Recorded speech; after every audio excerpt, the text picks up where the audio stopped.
Morning, guys. Good morning. Happy Sunday. It's time for football. Time to make some money, figure out how we can do that. I'm going to go through all the games. A very interesting slate because there's a lot of big favorites, and the underdogs this year have just been unbelievable against the number. So, will that continue? We shall find out. Jags are going to play the Bears here in 90 minutes. I never bet the London games. This game's, God, this feels like it's just going to be a ridiculous game. Wouldn't be surprised if there was a million penalties and a million turnovers.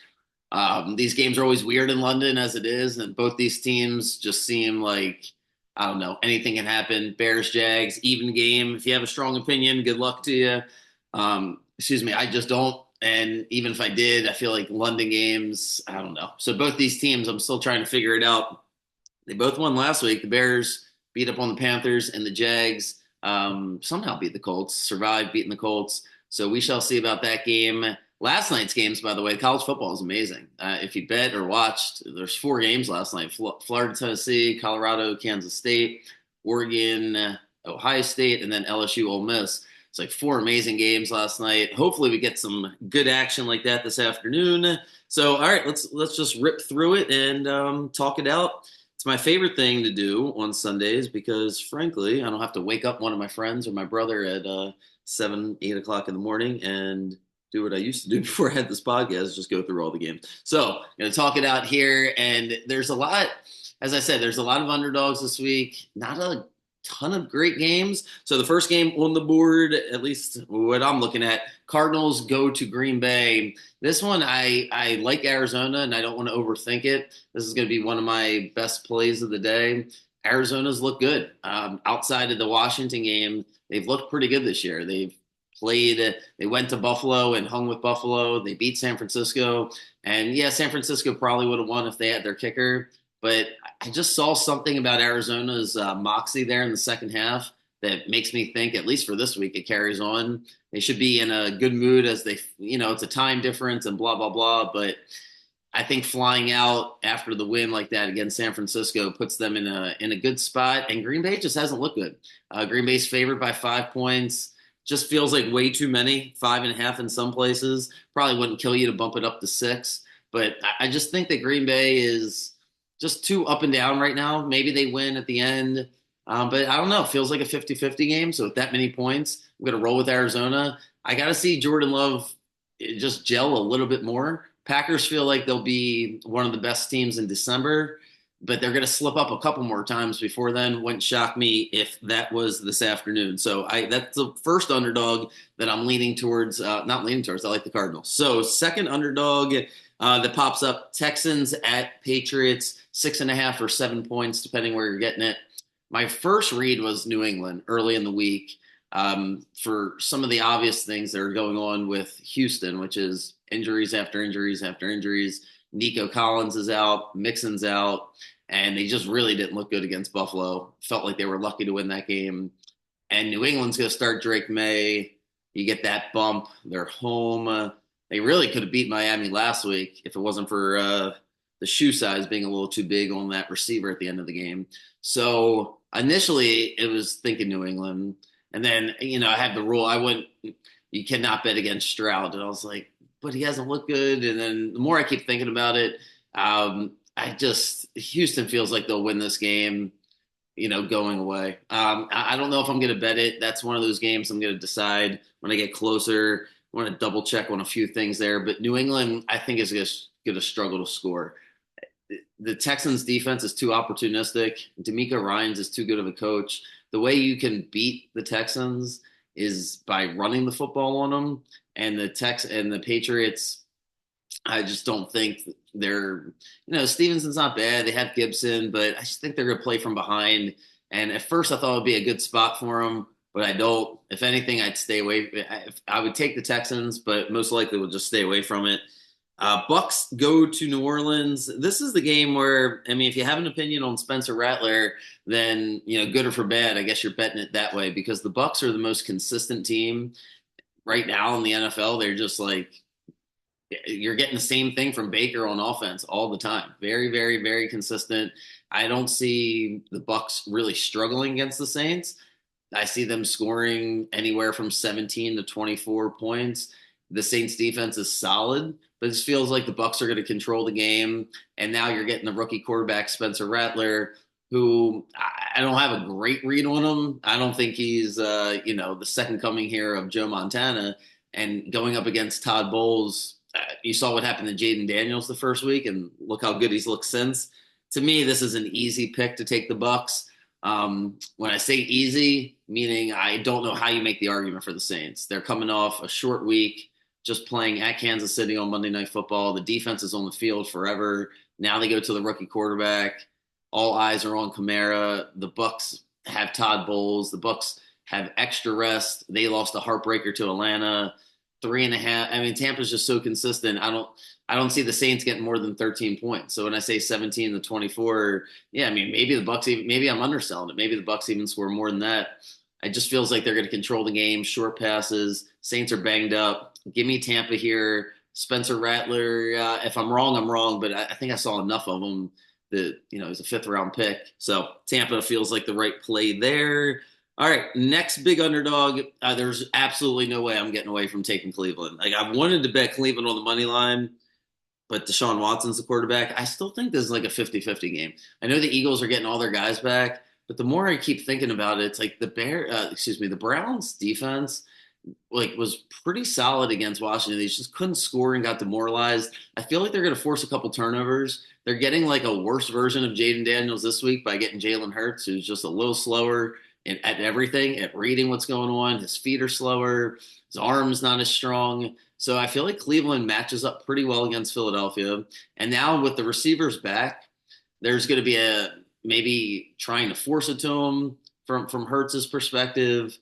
And I just can't get over the vibes being so bad with Philadelphia. So them coming off the bye, I think works against them. They're home. This just feels like a fourth quarter game, a 50-50 game. But Deshaun Watson's the quarterback. So definitely can't bet the money line, and definitely can't bet my actual money on this game, like real money on this. This feels like putting them in a parlay with three or four other teams. If I'm right, I'm right. But to stay alone and just bet the Browns today is like I use this line plenty of times. There's way more fun things to do this afternoon, especially during the Ravens game, for me to sit there and bet $1,000 on the Browns. So that's just not happening. But it probably will be one of the bets, meaning when I put together these 3-4 team parlays with some of the lesser bets for a few bucks, I feel like the Browns fit right in there. Getting 9 points just feels like a close game. And the under on the Eagles' total points will probably be a stronger play. I think that's why I like doing this in the morning, because I talk it out, and sometimes the bets won't exactly match what I'm saying first thing in the morning. And I think that would probably be the case as I get closer to the game. I'd be like, well, maybe the Eagles just win 20-6 or something. I just don't believe in that offense at all. So that's my read on that game. Colts Titans. What a weird game this is. Where both teams, both fan bases, want the backup quarterbacks in. It's just so strange because let's start with the Titans. Look at Mason Rudolph's numbers 2 weeks ago, because they didn't play last week against the Dolphins. They're like awful numbers, not like just terrible numbers. And yet the Dolphins win easily. The Titans beat the Dolphins easily. And everybody that's watching football is like, I think Mason Rudolph should just start. But instead, Will Levis is starting. Will Levis has to start. So the dynamics in Tennessee, just to play a little catch up real quick, is they fire Vrabel because the GM wants to build around Levis. Vrabel wants to build around Derrick Henry. Ownership, GM want to build around Will Levis. We bring in a new coach. My dumbass has the Titans making the playoffs. I'm believing in Will Levis. And then he's just doing Will Levis ridiculous things for the first few weeks of the year. Titans blow 3 games they should have won. Then they accidentally beat the Dolphins once he gets hurt. So go figure.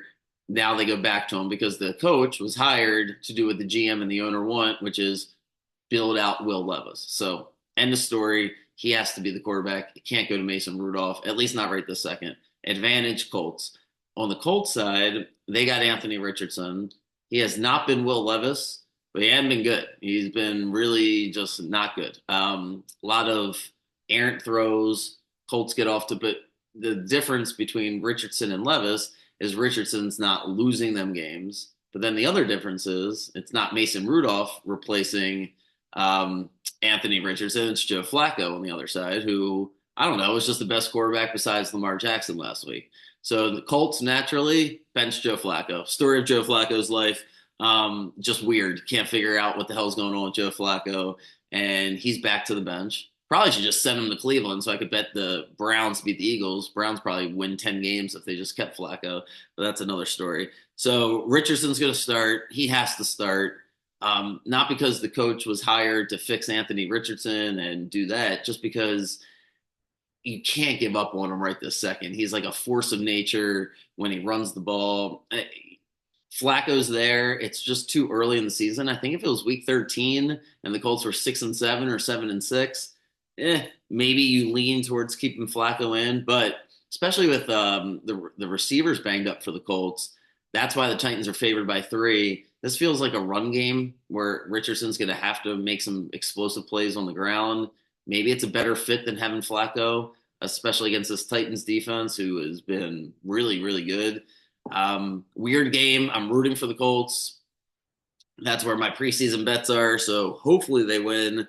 But yeah, it's hard to actually bet on them, not knowing what you're going to get here from Richardson. So 4 o'clock games, Chargers, Broncos. I think that's the game I'm most looking forward to outside of the Ravens game this afternoon. This just feels like a heavyweight matchup at the coaching spot and really at the quarterback spot too, because which quarterback is better, I think it's going to be up for debate. I think Herbert has a lot of talent, sure, but there's just something's just missing with him. Like obviously something's missing. You want to blame the coach, but he's always hurt. There's always something going on with him.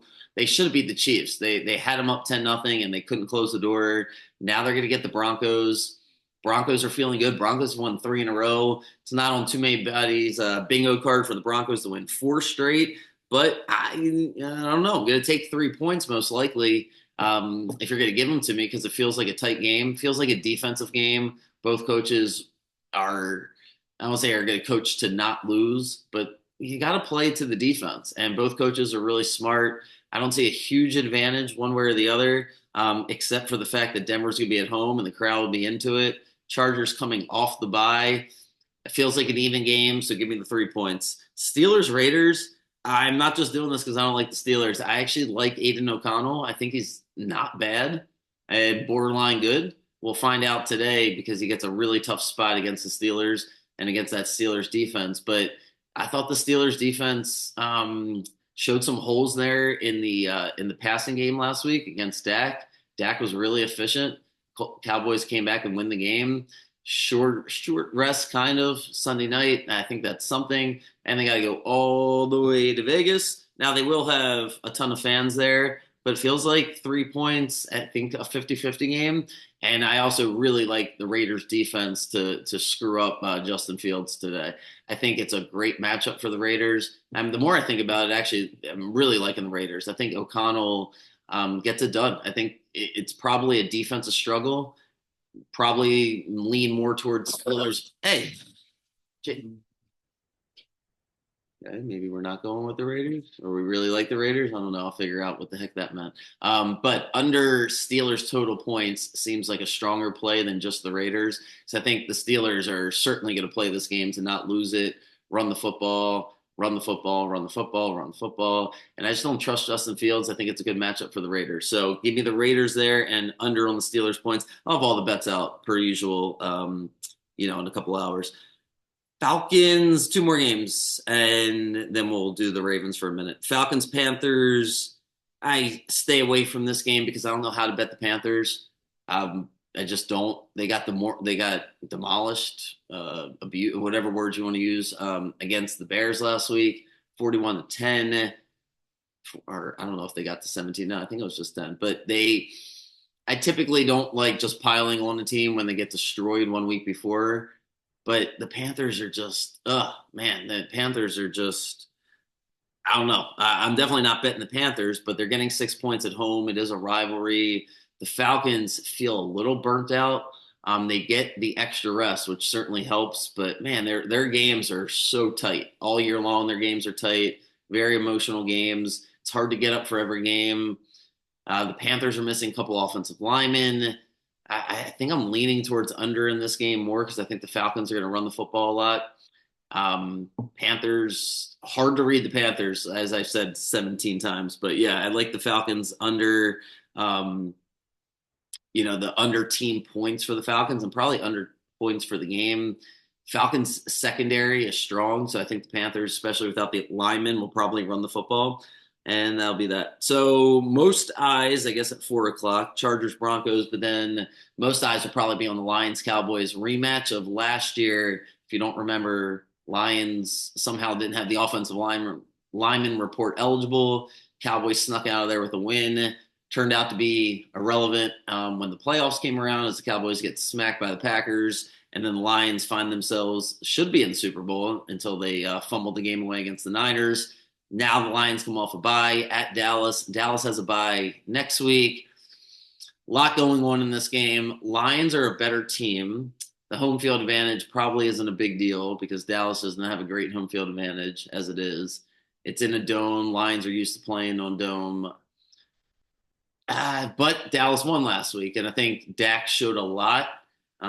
Stay away game for me. I don't think I can go one way or the other. Every time I bet against the Lions, I've been wrong. It's 3 times this year that I went against them. They destroyed the Seahawks last time out. So I'm just going to stay away from that game. I think it's probably a 50-50 game. So from a gambling perspective, if you're going to do anything, you got to take the Cowboys there. On these games where you feel like you can go 50-50, that's where you take the points. So that's my read on that. And the Bengals Giants tonight, I'll spend as much time as I can from, I guess, 4:30, 5 o'clock up until game time talking myself into the Giants because I love fading the Bengals. They did look good last week. They are desperate, but I think they're demoralized. I think if they would have beat us last week, if they would have beat the Ravens, I think they would have gone on a run. I think they lose one more time. Maybe they go on a run after losing tonight, but this again feels like a 50-50 game. Giants are in a good mood. Giants beat the Seahawks. I know it's becoming less and less impressive as the Seahawks haven't looked great. But just a tough spot for Cincinnati. Again, it's hard to get up for every game. It being Sunday Night Football helps Cincinnati. If it was a 1 o'clock game, I really think the Giants would be a strong play for me. I'll have a play out for that game later tonight because I like doing the props for Sunday night and Monday night. Gives me some extra time to do that. And if I find a prop or two, those have actually been pretty good for me this year. So, all right, I think that is that for the games. Did I miss any games? I don't believe so. Baseball game tonight. Flaherty's pitching against Senga. Dodgers Mets.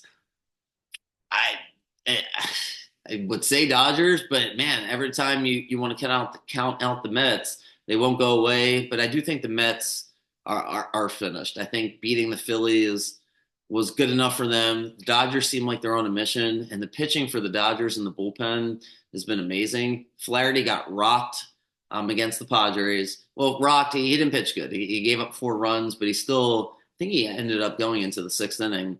I think he pitches well tonight against the Mets. It's a hard turnaround for New York. They got to go to the West Coast.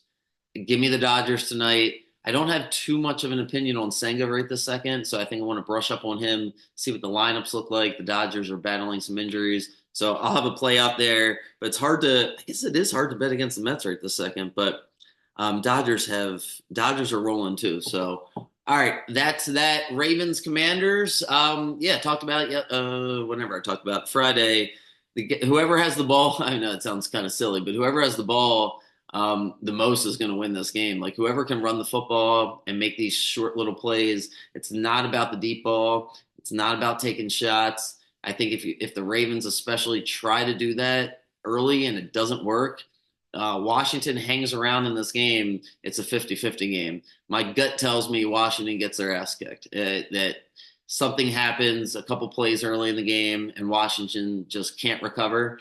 And not that they get exposed, because that's not the wrong way. That's why I say get their ass kicked, because I don't think Washington's a fraud, but the Ravens are a machine.